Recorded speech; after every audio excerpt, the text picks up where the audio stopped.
Well, thank you very much. This was a meeting set up very proudly by us, having to do with voter integrity and mail-in ballots and stopping the massive cheating that's gone on.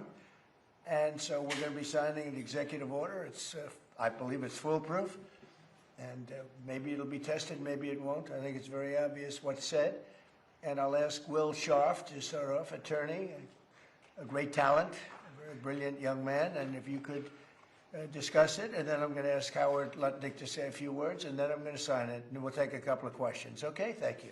Mr. President, as you said, you have in front of you an executive order that deals with a number of issues relating to election integrity. As you've consistently identified, two of the biggest problems we have with election integrity in this country are, one, inaccurate voter rolls that allow ineligible people to vote in various federal and state elections all over the country. And then secondarily, you've consistently identified that vote by mail in this country has become rife with fraud. People returning ballots who aren't eligible to return ballots, ballots being sent to people who aren't confirmed to be eligible voters. So what this executive order is going to do is, one, we're going to take federal data. We're going to ensure that each state's election officials are provided with a comprehensive view of who the eligible voters in their jurisdiction actually are, allowing them to properly verify that everybody voting in their elections is legally able to vote.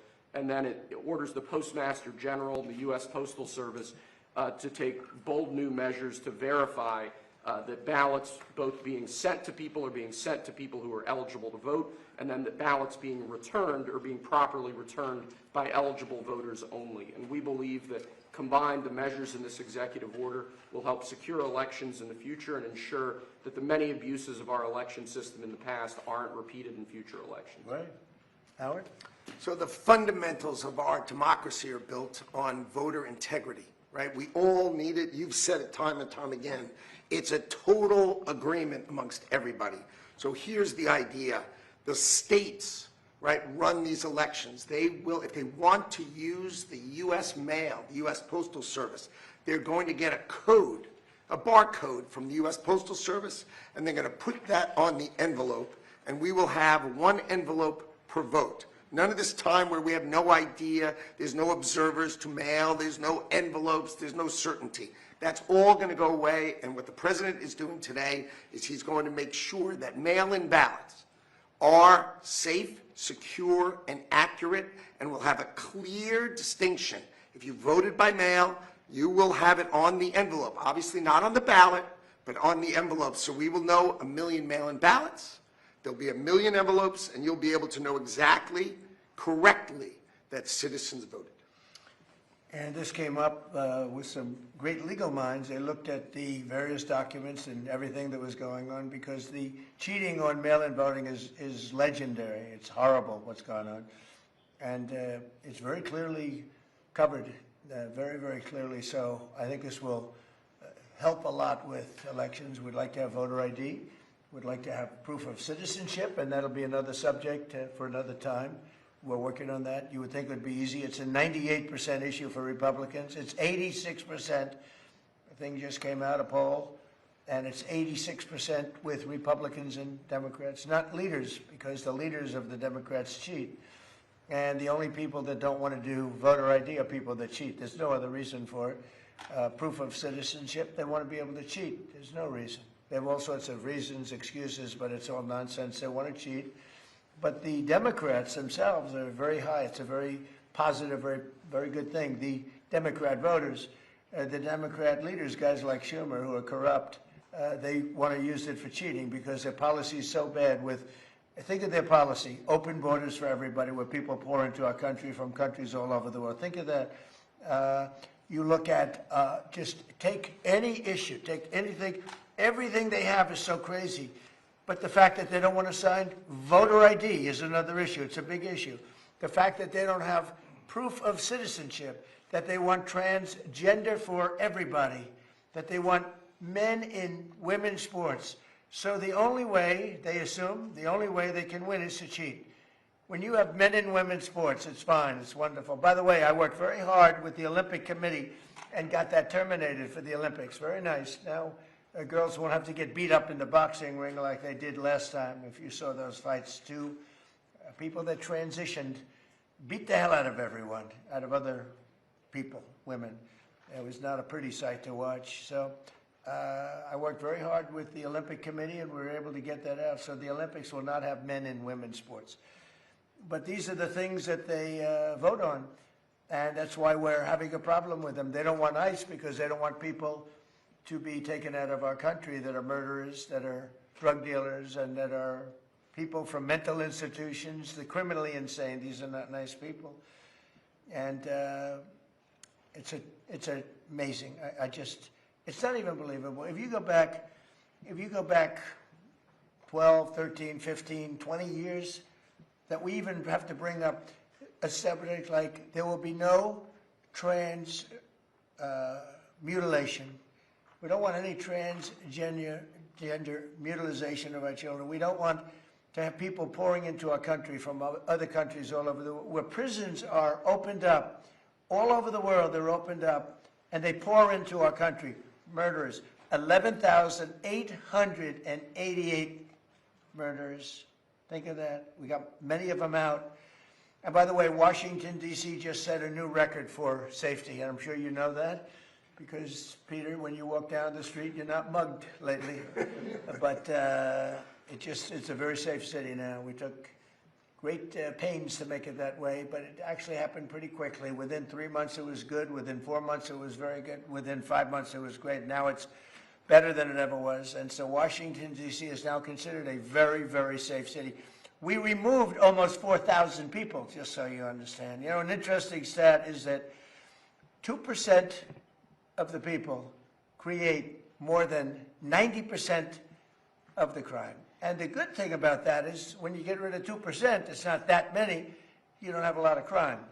But Washington, D.C., we're very proud of. We're very proud of Memphis, Tennessee, and Louisiana. New Orleans is unbelievable. They had the safest, they just finished their Mardi Gras.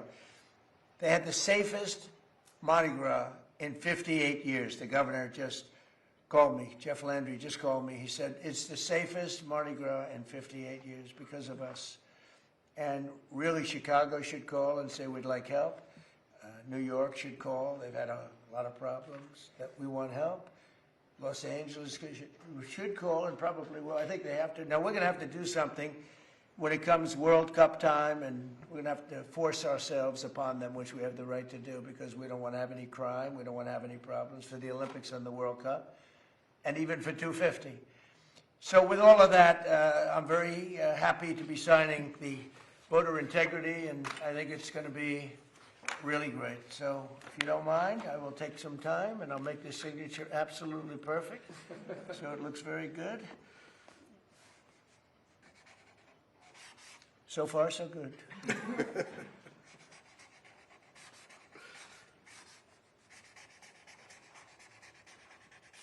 Okay, so that's a big deal. Very proud of it. And I think, I don't know how it can be challenged. I'll probably challenge it. You may say, find a rogue judge. You get a lot of rogue judges. Very bad people, very bad judges. But that's the only way that can be changed. And hopefully we'll win an appeal if it is. But I don't see how anybody can challenge it. I don't see how they can challenge it. And remember, it's about voter integrity. We want to have honest voting in our country. Because if you don't have honest voting, you can't have really a nation, if you want to know the truth. Howard, I'll give that to you. Do you have any questions, please? Yes, Mr. President. As you know, there's issues right now with DHS not being funded. Coast Guard is one of them, which is very important, especially with things going on with certain moves and here in our own country. You have the power to transfer control from the Department of Homeland Security to the Navy. Are you considering doing that? No, I have a lot of powers to do things, and we use the powers where appropriate. Sometimes you don't have to use those powers. You know, they're a little severe, and then people accuse me of being a king. You see, the king, this is the new one. They've been trying for a long time, including 4 years where I was out of office watching how badly this country was run. But they've been trying for a long time. You know what they really are doing is they want to have people coming into our country. They want to have open borders. They want to have criminals coming into our country. They want to have people unchecked, unvetted, coming into our country that you can look at them and say, this is not good. And that's what happened. They allowed 25 million people into our country. Many of those people were criminals. Many of them were drug dealers and murderers and people that were let out of mental institutions, prison populations. In some countries, the Congo, almost its entire prison population was allowed to come into the United States of America, the Congo. Many of the countries in South America, they emptied their prisons out into our country. This was under Biden, and nobody can tell me that's a good thing. And yet, they haven't changed their ways, because if they ever took power, they would open up the borders and they would let people pour in and destroy our country. So I have many powers, but I don't have to use them. I mean, only in severe cases. Yeah. Mr. President, thank you. If you were able to sign the executive order to pay the TSA agents, why not do the same for FEMA and other agencies within the Department of Homeland Security? Well, FEMA's different, because FEMA, I really believe that it's fine, but I think it's very inefficient. I think, we have smart governors, and one way to tell whether or not they're smart is how well they do. FEMA's a very expensive way of trying to put out a problem, but what I'd rather do is let the states do it and help them financially, but let the states do it. In other words, you'll have a hurricane in Florida, and people will come from Alaska. They haven't been to Florida. By the time they get used to it, the problem can be solved. So I've never been a big fan of FEMA. I like to keep it local. I like to see governors and neighboring states help each other, as opposed to FEMA. FEMA is very expensive, and it really doesn't get the job done. North Carolina, they did a terrible job until I became elected a second time, and I went and we had that tremendous water flood. There was a water hurricane, the likes of which nobody has seen. Land areas that never had lakes all of a sudden had lakes that you couldn't even get to it. And actually, we were helped by Elon Musk with the communication, with his great communication system that worked very well. We were very lucky, saved a lot of lives. But no, we got to do things right. And if you don't do them right, we shouldn't do them at all. Yeah, please. Thank you, President Trump. After you said today that the Iran war may be ending soon, the stock market closed much higher. Do you have thoughts on that? And also, a judge just ordered you to stop construction of the ballroom. Are you planning to stop? Well, we'll appeal that, but it's not. I don't know. It's basically. I wrote a part of his opinion, but basically he's saying I need congressional approval, and he's so wrong. This is being financed privately. It's a donation that's being given by companies, very rich people, so that for 150 years they've wanted a ballroom here. We're going to have the finest ballroom, I believe, anywhere in the world.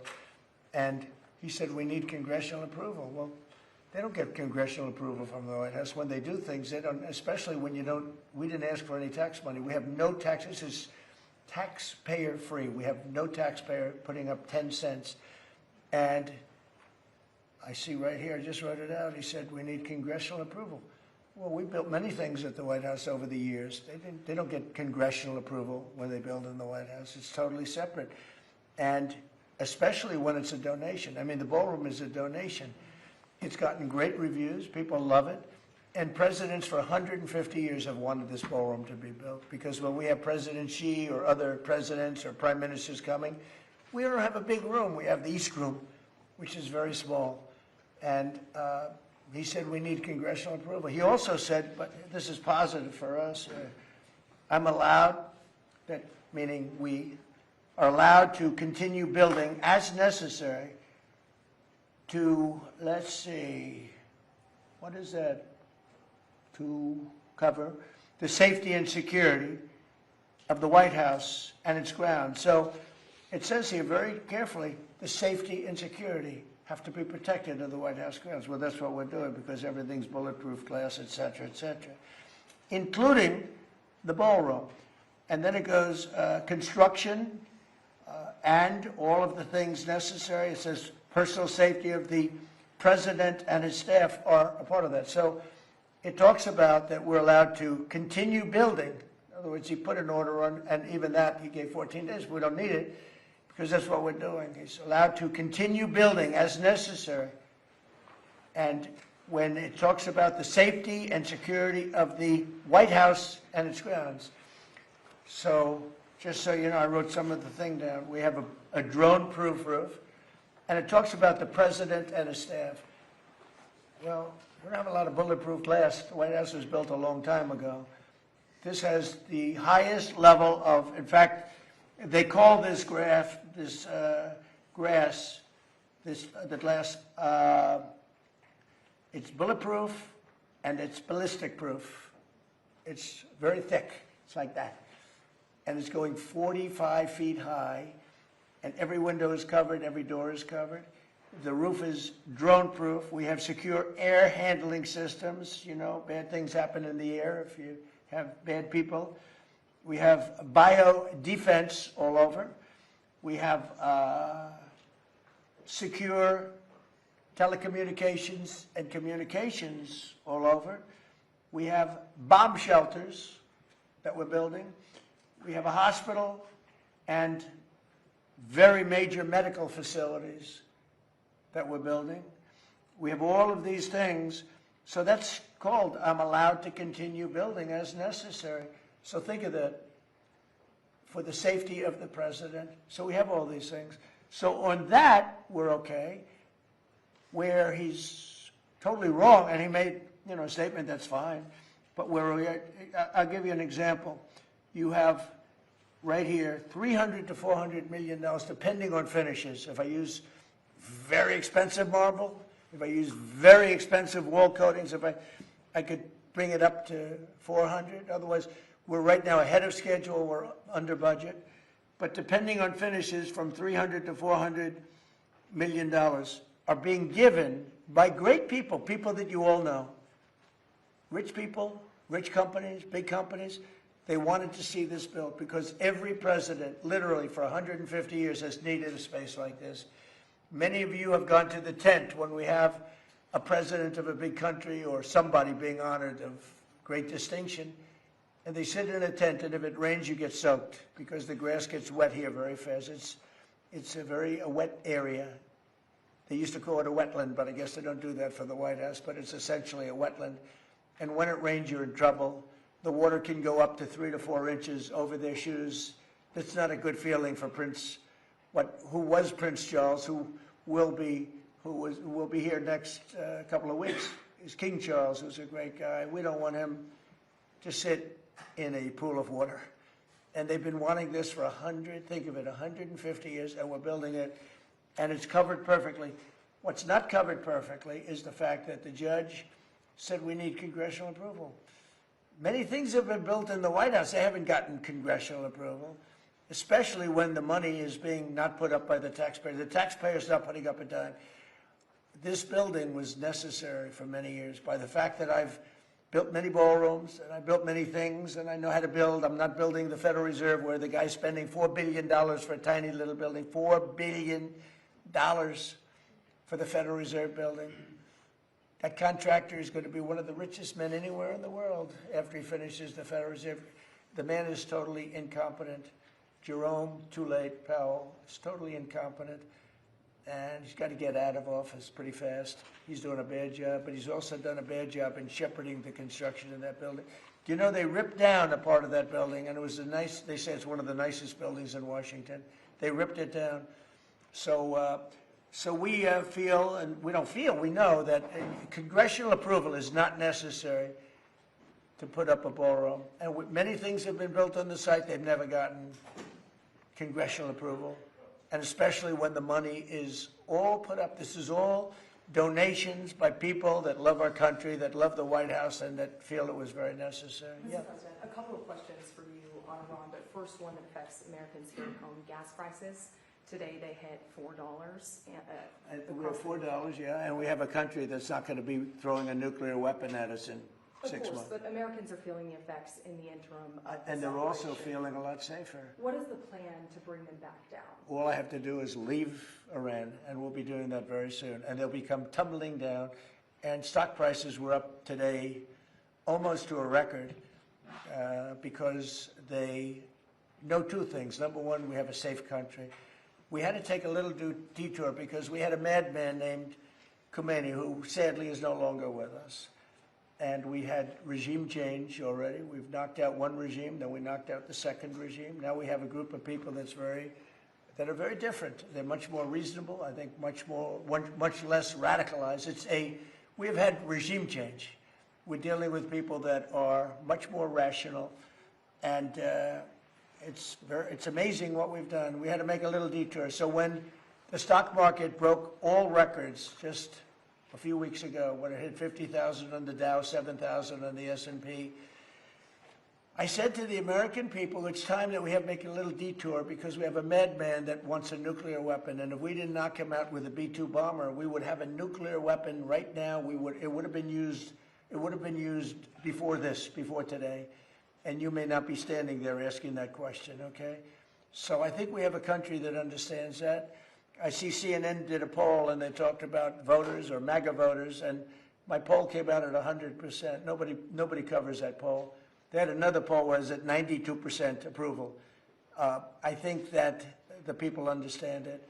We'll be leaving very soon, and if France or some other country wants to get oil or gas, they'll go up through the Strait and Hormuz Strait. They'll go right up there, and they'll be able to fend for themselves. I think it'll be very safe, actually, but we have nothing to do with that. What happens in the Strait, we're not going to have anything to do with, because these countries, China will go up and they'll fuel up their beautiful ships and they'll leave and they'll take care of themselves. There's no reason for us to do it.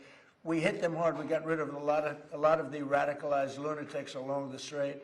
But if they want something, but I would say that within 2 weeks, maybe 3, we're hitting them very hard. Last night we knocked out tremendous amounts of missile-making facilities. As you probably read or wrote, we knocked out. Excuse me. Pardon me for interrupting. The U.S. will be gone or done with the war in 2 or 3 weeks? I think with 2 or 3 weeks. Yeah. Not 3 weeks, if it is 3 We'll leave weeks, because then it will there's be no past reason the for us to do this. deadline. Look, problem with the Strait, a guy can take a mine, drop it in the water, and say, "Oh, it's unsafe." It's not like you're taking out an army or you're taking out a country, or they can drop it, or you can take a machine gun from the shore and shoot a few bullets at a ship, or maybe an over-the-shoulder missile, small missiles. That's not for us. That'll be for France. That'll be for whoever's using the Strait. But I think when we leave, probably that's all cleared up. Today I heard tremendous numbers of ships were sailing through. We're negotiating with them right now. We have had regime change. Now, regime change was not one of the things I had as a goal. I had one goal. They will have no nuclear weapon. And that goal has been attained. They will not have nuclear weapons. But we're finishing the job, and I think within maybe 2 weeks, maybe a couple of days longer to do the job. But we want to knock out every single thing they have. Now, it's possible that we'll make a deal before that, because we'll hit bridges, and we've hit some. We'll hit some bridges. We've got a couple of nice bridges in mind. But if they come to the table, that'll be good. But it doesn't matter whether they come or not. We've set them back. It'll take 15 to 20 years for them to rebuild what we've done to them. They have no Navy. They have no military. They have no Air Force. They have no telecommunications. They have no anti-aircraft systems. They have no leaders. Their leaders are all gone. That's why we have regime change. We have nice new leaders. Peter? Thank you, President Trump. You talked about how the ballroom needs to have a drone-proof roof. Right. There have been drone swarms flying over sensitive military installations in the U.S. over the last couple of weeks. The reports are they don't look commercial and they can't be jammed. Is this another country's military? I don't think so. We have a great system of. Do you notice that over the last 4 or 5 days you haven't seen very many drone hits, right? We have some unbelievable anti-drone weaponry that's incredible.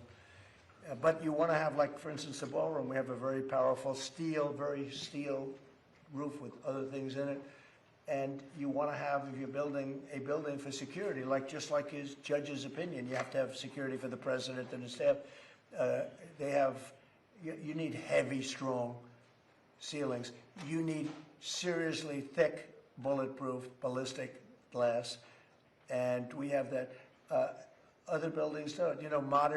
Fairly modern buildings don't have that. They have roofs that are weak and they have regular glass windows. There was this incident down at Barksdale, though, where apparently a whole swarm of drones for a couple hours was over the flight line. There's a lot of really important planes down there. Yeah. How concerned are you that this is something? Well, I'm some not other concerned, country is yeah. scoping out? Yeah, Where I we know have about all our it. stuff? They've checked that out, and they've gotten to the bottom of it. You know, you have a lot of people now that fly these things all over the place, and we're coming down very hard on them. But we're able to take them out militarily. We're able to take them out very easily. And a new thing is lasers. You know, the lasers are becoming very, very effective. You hit a drone and it melts in air. It's a beautiful thing to see. If it's coming at you, having a laser is a very nice thing. But we have, there are methods of defending against drones. I mean, the advantage from the standpoint of defense is they don't go very fast relative to a F-22, that plane right over there. They go very slow. They can be also shot out of the air by, you know, high-quality aircraft, which we have more than anybody ever had. And there was a viral video this week. I don't know if you saw it. Army helicopters hovering near Kid Rock's house in Nashville. Did you see that video? I didn't see it, no, but I'm sure they had a good time. Well, so the Army just said the crews of these helicopters have been suspended. What do you think of that? Well, it depends. Are they, well, they probably shouldn't have been doing it. Yes, you're not supposed to be playing games, right? But I'd take a look at it. They like Kid Rock. I like Kid Rock. Maybe they were trying to defend him. I don't know. Does Iran have to make a deal? Does Iran have to make a deal for the U.S. to end its operation in Iran? And No, have you no. spoken? No, And Iran have you doesn't have spoken to. directly? Iran doesn't have to make a deal, no. Yeah, I've spoken to a lot of people. It's a new regime. They are much more accessible. They are right, you know, they said, we have a present for you, Mr. President, out of respect. And they said, wait a minute, do you want me to answer the question? You're a fresh person. You know, we've had a lot of problems with you, haven't we? No, they don't. You asked me a question. No, they don't have to make a deal with me. When we feel that they are, for a long period of time, put into the Stone Ages, and they won't be able to come up with a nuclear weapon, then we'll leave. Whether we have a deal or not, it's irrelevant. Now, it's possible that we'll have a deal because they want to make a deal. They want to make a deal more than I want to make a deal. But in a fairly short period of time, we'll be finished. They will not be able to do a nuclear weapon for years.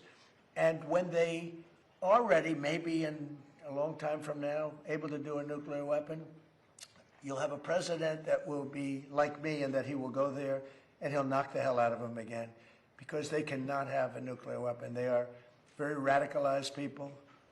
They're very sick leaderships.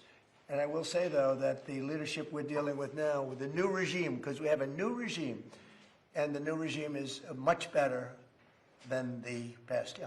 Mr. President, the Iranian government threatened a bunch of U.S. companies today in the region, including Google, Apple. With what? What did they threaten them with? PB guns? Or well, that's what? a They don't have question. much left to threaten. My question for you is, are you... I don't know. I mean, what did they, you made a statement. What did they threaten them with? I don't know. Tell me, how did they threaten them? Well, all I know is that they threatened them, sir. What does that mean? Fair enough? He said something nasty? Is the government in touch with these companies? Are you helping to backstop them? You don't even know what the threat was. What was the threat? I haven't heard it. What was the threat? Did they say they're going to blow them up? They're going to hit them? They're not. You know what they're not going to do? They're not going to hit them with a nuclear weapon. Yeah. Is it something you're concerned about, sir? No. Iran's IRGC issues a warning that they will target 18 U.S. technology companies if the U.S. continues targeted assassinations of Iranian leaders beginning on April 1st. Those companies include really? NVIDIA, Apple, Microsoft. Most of those people are dead already. Yeah, Peter? I got one. Your son Eric posted a photo of what will be the Trump Presidential Library. It's a huge skyscraper. In Miami? Is that all a library? What else is going in? No, well, it's a library. It's a museum or a library. It's a presidential, but I wouldn't start it till I'm out of office. I don't believe in building libraries or museums. It's really like the Barack Hussein Obama one in Chicago. In not a good location, and it's a very unattractive building that's seriously late and seriously over budget. I think you're going to see a great one here, and it'll go up on time, on budget, best location in Miami. They say it's the best block in Miami, and the state worked with us. Will people live in the floors? No, it's going to be most likely a hotel. You know, this concept could be office, but it's most likely going to be a hotel with a beautiful building underneath. And a 747 Air Force One in the lobby, which is going to be a trick. And the Supreme Court tomorrow is going to hear arguments about your executive order trying to get rid of birthright citizenship. And I'm going. You're going to go to the Supreme Court I think tomorrow? so. I do believe. And just sit there and listen. Because I have listened to this argument for so long, and this is not about Chinese billionaires or billionaires from other countries who all of a sudden have 75 children or 59 children in one case or 10 children becoming American citizens. This was about slaves.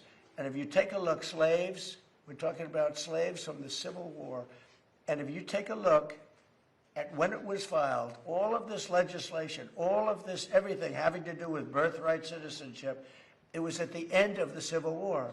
The reason was it had to do with the babies of slaves and the protection of the babies of slaves. It didn't have to do with the protection of multi-millionaires and billionaires wanting to have their children get an American citizenship. It is the craziest thing I've ever seen. It's been so badly handled by legal people over the years. If you look at the original birthright citizenship papers, they all happened right after the Civil War. The reason was it had to do with the babies of slaves. And hopefully it's going to say, because our country is being scammed. We're getting all of these people, they're selling the rights to them. People are making a big living, getting hundreds of thousands and even millions of dollars from bringing people in and saying, congratulations, your whole family is going to be a citizen of the United States of America. That's not what it was for. It wasn't for billionaires bringing people in or family in. It was for the children of slaves. And what you really have to do, and I don't think the lawyers talk about it as much, look at when the Civil War ended and look at the date of when this was enacted. Okay. Have you ever been to the Supreme Court before? Is this going to be the first time going to the Supreme No, Court? I went once before, the opening of the Supreme Court in the last administration. And which justices will you be listening for most closely? I love a few of them. I don't like some others. And you know, you say what you want, but you have the ones that were appointed by Barack Hussein Obama and Biden. I don't care how good your case is. You can have the greatest case ever. They're going to rule against you. They always do. And it's not supposed to be that way. Now, the Republicans tend to be very different. They want to show how honorable they are. So a man can appoint them and they can rule against him. It's so proud of it. We're so proud we ruled against Trump. We're so proud. We're above it.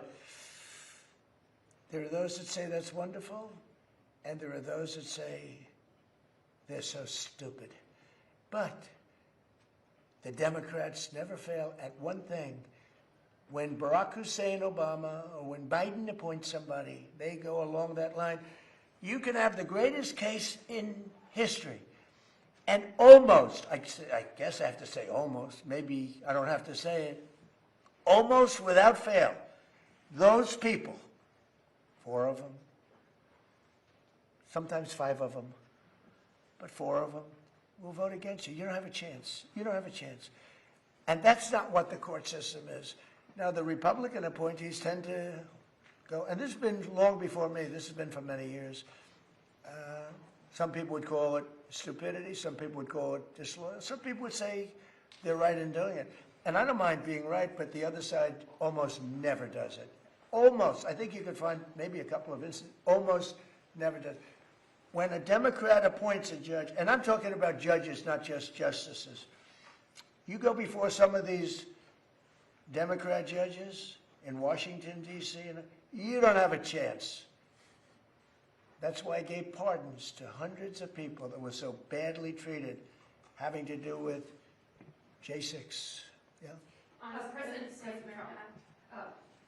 next. Oh, do you have a question? Yeah. Let's go. I didn't see you over there. Sorry. You've been so nice. Here we go. Now she's gonna hit me with a bad one. Go ahead. On the Save America Act, Mr. President, do you still think it's going to pass? Were you I don't know. silent? It's the craziest thing. The Democrats are totally against it. Again, they're unified. I think maybe you would have Fetterman, who I have a lot of respect for, but the Democrats are unified against it, and you need Democrat votes. Unless you do something smart called the filibuster, terminate the filibuster, which they should do. Republicans should do that, but there are a couple of Republicans that maybe they're not so smart, because the Democrats will do it on the first day in office, maybe the first hour. It's a question, will it be the first hour or the first day? So who can believe that a person, you can't even get it to the floor, that a person wouldn't vote for, think of it, for citizenship, proof of citizenship, for voter identification. And we also added one, we added mail-in ballots. Mail-in ballots with exceptions for the military, for people that are sick, people that are traveling, for the disabled. We have very generous exceptions. But who would believe that that would be possible not to get those things to vote for? And then we added, best of Trump, we added no men and women sports, different subject, but we added that, and we said no transgender mutilization of our children. These are all 90, 95, maybe 98 in some cases, maybe 99 in terms of those first two. If you talk about the first two, I think at 98, 99% voter identification, right? Wouldn't you think? Don't you think it's nice with picture? Wouldn't you think it's nice when the Democrats had their convention? I remember it so well. You had to have identification to get into the arena, and they had a card that was bigger than most of their chests, and it had everything. It had their picture. And if you didn't have that card, they threw you away. In New York City recently, we had a big snowstorm. Mayor Mandami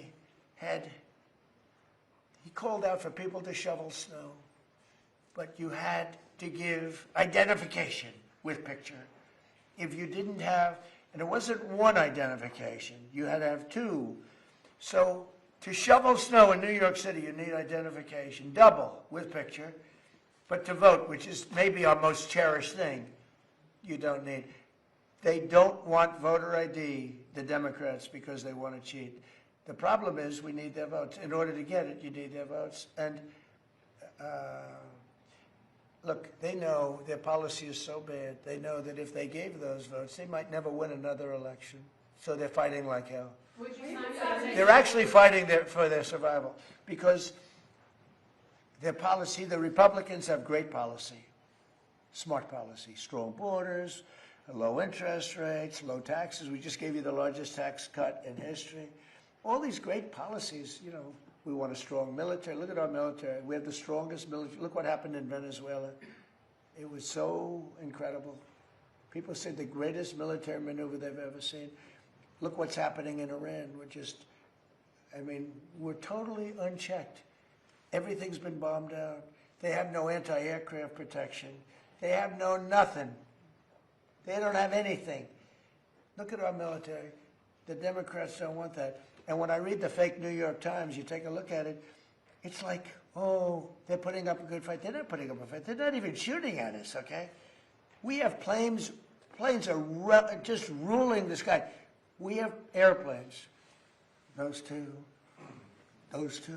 We have airplanes. Nice, right? Lincoln with a little modern touch. The great Benjamin Franklin with a little modern touch. But think of it.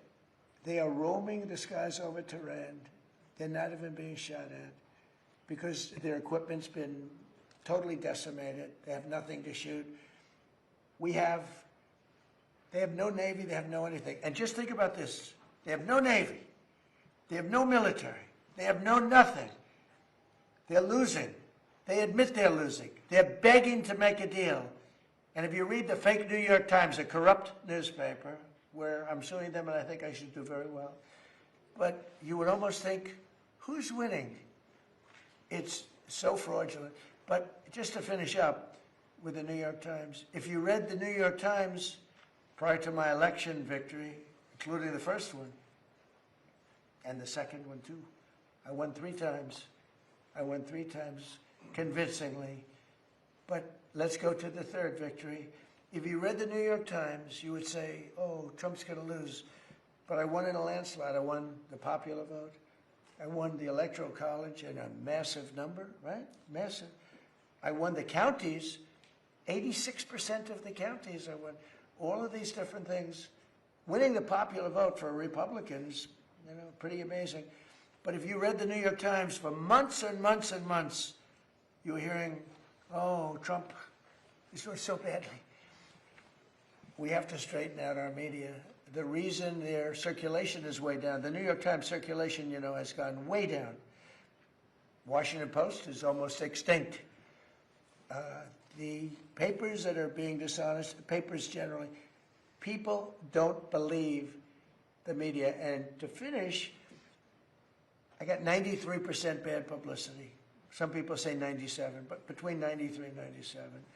A person that gets 97% of bad stories, maybe Caroline's doing a poor job, I don't know. She's my representative. You're doing a terrible job. Should we keep her? I think we'll keep her. But I get 93 to 97% bad press, fake press, all fake. I won in a landslide. When you get 93 to 97 bad stories, bad press, and you win in a landslide, you know what that says? People don't believe the press. And when people don't believe the press, that's a very bad thing for our country. And when you look at, let's say, the New York Times or the Washington Post, the stories are so fake. Wall Street Journal, too, a lot of bad stories. I don't know what happened to them, but they're bad. Their circulation went way down, Wall Street Journal. I don't know if you saw the numbers that came out yesterday.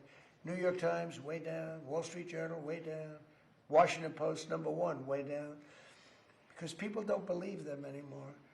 And until they get, it's not the paper, it's not the big, it's that they have no credibility anymore, which is a very sad thing for our country. Thank you very much, everybody. Thank you very much. Thank you, Press. Are you going to post Thank you. Thanks, President Trump. Thank you very much. Thanks. Hey, Peter, can I do that? I don't think so.